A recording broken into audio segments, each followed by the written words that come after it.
Agusta Westland घोटाळ्यावर आज राज्यसभेमध्ये होणार चर्चा। चर्चेनंतर संरक्षण मंत्री मनोहर पर्रीकर देणार उत्तर, तर जशास तसं उत्तर देण्याचा काँग्रेसचा पवित्रा।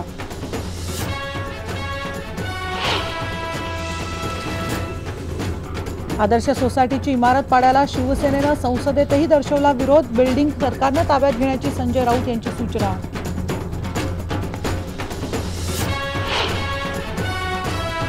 दौंड इंदापूरसाठी खडकवासला धरणामधून सोडलं पाणी। 400 क्युसेक्स वेगानं सोडलं 1 टीएमसी पाणी।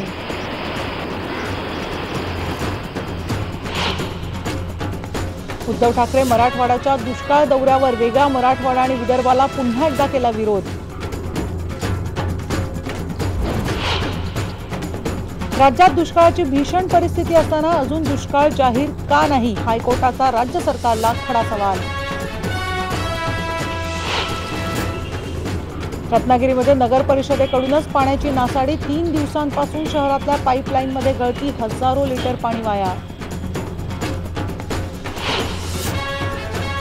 आमदार निधीच्या कामासाठी ई टेंडरिंगची मर्यादा 3 लाखावरून 10 लाखांपर्यंत। कार्यकर्त्यांनी आमदारांच्या दबावापुढे घेतलं नमतंच। अर्थमंत्री सुधीर मुनगंटीवारांची घोषणा।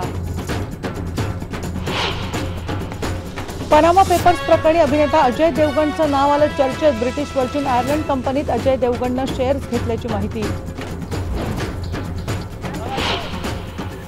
आणि बाबा रामदेवांनी घेतली लालू प्रसाद यादवांची घरी जाऊन भेट। लालूंनी केली रामदेव बाबांची स्तुती, तर बाबांनी लालूंच्या चेहऱ्यावर लावली फेस क्रीम।